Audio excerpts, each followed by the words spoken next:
आहे वैकुंठ चतुर्दशी हरिहर भेट। काही ठिकाणी काल रात्री 12 वाजता हरिहर भेट साजरी केली जाते किंवा केली आहे, पण काही ठिकाणी आज रात्री 12 वाजता हरिहर भेट करणार आहे। कारण ज्या तिथी आहे तर त्या एका दिवसाला म्हणजे 2 दिवसाला एक तिथी आल्यामुळे थोडासा गोंधळ झालेला आहे। आता काही ठिकाणी काल रात्री 12 वाजता झाली, तुम्ही तुमच्या घरात करणार असेल तर तुम्ही आज करू शकता, कारण चतुर्दशी तिथी आता सुरू झालेली आहे आणि अगदी तुम्ही सेवा सुद्धा आज करू शकता। बघा, आज हरिहर भेट आहे। वैकुंठ चतुर्दशीला जेव्हा आपण भगवान विष्णूंची सेवा करतो तेव्हा आपल्याला वैकुंठात जागा मिळते असं म्हटलं जातं। आज जो कोणी भगवान श्री हरी विष्णूंची दिवसभरात कितीही सेवा करेल, कधीही सेवा करेल, त्याला वैकुंठात जागा मिळते। किंबहुना जगाचं पालन करणारे भगवान श्री हरी विष्णू त्याचं संरक्षण करत असतात, त्याचं पालन करत असतात। आजच्या व्हिडिओमध्ये आपण बघणार आहोत की आज आपल्याला भगवान विष्णूंची काय आणि अतिशय उच्च कोटीची सेवा करायची आहे। तर चला व्हिडिओला सुरुवात करते। नमस्कार सर्वांना, श्री स्वामी समर्थ। तुम्हा सर्वांचं आपल्या चॅनलमध्ये खूप खूप मनापासून स्वागत। बघा, आज रात्री शार्प 12 वाजता, आता हे 12 वाजताच करायचं का, तर तुम्हाला अगदी शक्य असेल तर तुम्ही दिवसभरात कधी पण करू शकता, पण एक दिवसीय म्हणजे एक दिवसाचं तुम्हाला जे काही व्यंकटेश स्तोत्रमचं तुम्हाला मंडल करायचं आहे। म्हणजेच काय, आज रात्री शार्प 12 वाजता सगळ्यांनी किंबहुना ज्यांना शक्य होईल त्यांनी 21 वेळा व्यंकटेश स्तोत्रमचं पठण करावं। नक्कीच 21 वेळा तुम्हाला व्यंकटेश स्तोत्रमचं पठण करायचं आहे। बघा, आता सुरुवातीला काही आंघोळ वगैरे करायची का, जर मुळात तर तुम्ही झोपूच नका, आंघोळ केलीच पाहिजे रात्री 12ला, असं काही नाही आहे। पण तुमची इच्छा असेल आणि जर तुम्हाला एक दिवसाचं करायचं असेल तर नक्कीच तुम्ही करू शकता, कारण सूर्याने चतुर्दशी तिथी पाहिलेली आहे आणि आजच रात्री 10:37 आपल्याला आज रात्री 10:37 पौर्णिमा सुद्धा सुरू होणार आहे। म्हणून ह्या दोन गोष्टींचं, ह्या 2 दिवसाचं अवचित्त साधून आपल्याला आज सेवा करायची आहे। नक्कीच करावी। 21 वेळा तुम्ही संस्कृतमध्ये म्हणू शकता किंवा तुम्ही प्राकृतमध्ये म्हणू शकता। प्राकृतमध्ये जर तुम्ही एकदा म्हटलं तर बाकीचं 20 वेळा संस्कृतमध्ये म्हणा, आणि नाही शक्य होत तर डायरेक्टली तुम्ही संस्कृतमध्ये सुद्धा पठण करू शकता। खूप सुंदर आणि उच्च कोटीची सेवा आहे। ज्यांना अगदी ताई आम्हाला सकाळी नाही शक्य होत तर आम्ही 11 वेळा करू शकतो का किंवा 5 वेळा करू शकतो का, नक्कीच तुम्ही करू शकता। पण त्याच्याच बरोबर श्री विष्णू सहस्त्रनामाचं आवर्जून पठण करावं।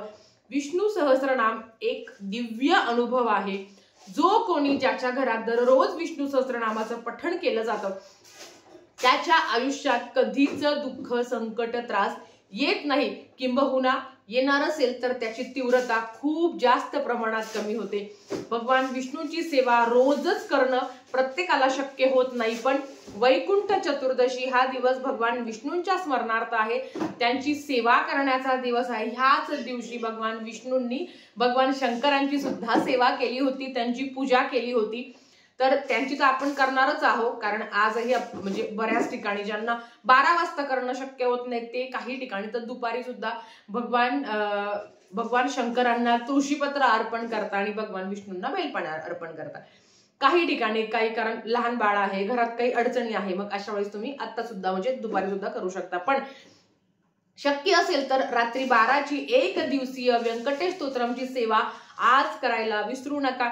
हे पण नसेल शक्य होत तर संध्याकाळी जेव्हा दिव्या लागण्याची वेळ होती, आपण सगळे ज्याला सवासांची वेळ म्हणतात, अशा वेळेस तरी 5 वेळा, 7 वेळा, 11 वेळा, आता 5 वेळा म्हणजे फारच कंजूसपणा होतो, कारण दिवस जेवढा मोठा आहे, कुठल्या पण शुभदिनी जेव्हा आपण सेवा करत असतो त्याचा परिणाम आपल्याला तेवढ्या शुभदिनी केलेल्या सेवेचा परिणाम खूप जास्त प्रमाणात मिळत असतो। म्हणून व्यंकटेश स्तोत्रमची सेवा करण्याचा आज अतिशय शुभ मुहूर्त आहे, खूप चांगला मुहूर्त आहे। सगळ्यांनी करण्याचा प्रयत्न करा। 21 वेळा केलं रात्री 12 वाजता तर उत्तमच। आता ज्यांना मासिक धर्म आहे त्यांना करता येणार नाही, ज्यांना सुतक आहे, विठळ आहे, त्यांना करता येणार नाही, मग अशा वेळेस तुम्ही श्रवण करू शकता। ही सेवा कोणीही करू शकतो। रात्री 12लाच केली पाहिजे का, तर आपल्याला माहिती आहे की आपण जेव्हा व्यंकटेश स्तोत्रमचं मंडलाची सेवा तुम्ही करत असता तेव्हा ती रात्री 12चीच असते। पण ताई आम्हाला 21 वेळा नाही पठण करायचं, तर तुम्ही अगदी 11 वेळा, 21 वेळा, 51 वेळा, 108 वेळा तुम्ही पठण करू शकता। पण रात्री 12ला केली तर उत्तम. आणि काहीच नाहीये, आपल्या देवासमोर बसायचं, तुपाचा किंवा तेलाचा दिवा लावावा आणि सेवेला सुरुवात करावी. आणि एकाच बैठकीत सगळी सेवा करण्याचा, तर एकाच बैठकीत संपूर्ण सेवा करण्याचा तुम्ही प्रयत्न करा की जेणेकरून आपल्याकडनं सुद्धा सेवा घडेल. आता मला सांगा, ही सेवा करून तुम्ही खूप श्रीमंत व्हाल, तुमच्याकडे पैसा येईल असं नाही आहे. प्रत्येकाला आपापल्या कर्मानुसार फळ मिळत असतं. पण जेव्हा भगवान विष्णूंची सेवा केली जाते ती कोणाला प्रिय आहे, तर ती माता लक्ष्मीला भगवान विष्णूंची सेवा अतिशय प्रिय आहे. ज्या ज्या घरात भगवान विष्णूंची सेवा केली जाते त्या त्या घरात माता लक्ष्मी अखंड वास करते. म्हणून सांगते, ही सेवा चुकवू नका, जास्तीत जास्त सेवा करण्याचा प्रयत्न करा. आणि विष्णू सहस्त्रनाम आणि विष्णू सहस्त्रनामावली नाही वाचता येत तर ऐका तरी, श्रवण तरी करा. आज भगवान विष्णूंची सेवा करण्याचा अतिशय महत्वाचा दिवस आणि तेवढा शुभ मुहूर्त आहे. म्हणून सेवा करायला चुकवू नका. संध्याकाळी तुळशी समोर दिवा लावून नक्कीच तुम्ही तुळशीला प्रदक्षिणा घालावी आणि ओम नमो भगवते वासुदेवाय नमः, ओम नमो भगवते वासुदेवाय नमः ह्या मंत्राचा मंत्रजप सुद्धा करू शकता तुळशी समोर शुद्ध गायच्या तुपाचा दिवा लावून. नाही होत तर घरातलं साध्या तेलाचा पण दिवा लावू शकता, फक्त वाद दक्षिणेकडे करू नका. आणि त्यांच्या समोर बसून, तुळशी माते समोर बसून तुम्हाला भगवान विष्णूंची सेवा करायची. मग तुम्ही विष्णू गायत्री मंत्र म्हणू शकता किंवा ओम नमो भगवते वासुदेवाय नमः या मंत्राचा मंत्रजप करू शकता.